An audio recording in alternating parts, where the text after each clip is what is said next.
Good morning, family and friends. John 6:12 through 13. God uses our leftovers. Jesus told many fish stories, but this one story ranks among the best of them because how he told the disciples to cast their net to the other side, and it almost overturned the boat so much. But this is the first time he talks about the leftovers. What's left after he blesses? What he can do with limited resources.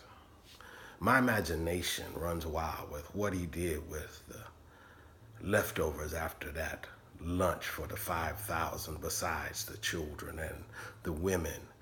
He could have given it away to the orphanage. He could have taken it to the synagogue. He could have given it to the poor and the widows. I don't know what he did with it. But what I do know is, because it's Jesus, he put good use to the leftovers. He used them wisely to bless somebody. Why is it we want everything to be new, shiny, and gleaming, and we begin to equate how blessed we are with how something looks, how new it is, how fresh it is? Many of us dictate to God and to Jesus what our blessings ought to look like. Well, it didn't come packaged like I wanted. You know, people pray for a spouse or someone to love them, and we outline what they ought to look like. And if it doesn't come in that package, then we are not blessed. We pray for transportation, and God gives you a hoopty, and you are mad because you wanted a Tesla. We look at it as leftovers and something that should be discarded and wasted. Many people who are standing at bus stops are laughing at somebody driving a jalopy, but God hath provided. God's blessings are not to be discarded. Do you realize that many of us pass up our blessings because we think it's leftovers? Many of us discard our blessings because it doesn't look like, smell like, taste like, or act like we want it to act like. But we've prayed for God to provide. And then we're surprised that when he provides us with what we need, it isn't always what we want. I'm pretty sure there were people in the crowd who were murmuring, why are we eating fish and loaves? Why are we eating bread? There's so many other things we could be partaking of, instead of acknowledging the fact that although it's leftovers, God hath provided. They saw the greasy bag and said, there is no way that he's going to bless us from this greasy bag. But he provides, and he provides so much so that there are leftovers. Many of us, me included, are guilty of analyzing our leftovers, and we analyze it wrong. Like the disciples, we see leftovers as limited resources. We don't have much. Our cupboards are bare, and there's nothing I can do with this. Look at this. Philip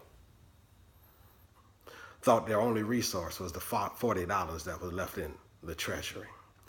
Andrew thought their only resource was this little boy's lunch. All we have is 2 fish and 5 barley loaves. And like us, they immediately began to assume that the limited resources couldn't handle the situation. They looked at the resources, saw the need, and immediately did subtraction in their minds. Do we not know that when God is in charge of our resources, multiplication always takes place? 1 equals 3. Jesus can take little and turn it into much. Has he ever done that in your life?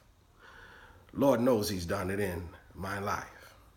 And so when we recognize that he can use little and turn it into much, we'll reach a point where we'll stop looking at our resources and start looking to he who provides the resources. When we got a problem we can't handle, don't look at your resources. Try trusting God who has unlimited resources. Jesus has more resources than the finance committee. Jesus has more resources than Wells Fargo. Jesus has more resources than our job. Jesus has more resources than the physician. Jesus has more resources than your mother, your father, your brother, or your sister. Turn to he who has unlimited resources. He knows what to do with the little. He knows what to do with the leftovers. Jesus will turn our problems into petitions and let Jesus work in our lives and say, Lord, I'm a leftover.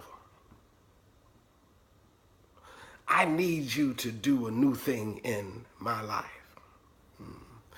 When we come to the Lord, it says, we become new creatures, and behold, all things become new. That means what we was limited, but Jesus has provided unlimited resources into our lives. Jesus knows how to take our leftover problems and turn them into great opportunities. Anybody know what I'm talking about? Jesus can fix anything. Jesus can stretch $1 to pay a light bill. Jesus can turn a bad doctor's report into a praise report. Jesus can take the leftovers of a divorce and provide you with the spouse you need. Jesus can take the leftovers of a lost job to place you in a career. Jesus can do much with little. Brothers and sisters, family and friends, turn it over to him. Limited resources is his specialty. My Jesus is able to supply all of our needs. Jesus can use our leftovers. God bless and God keep you.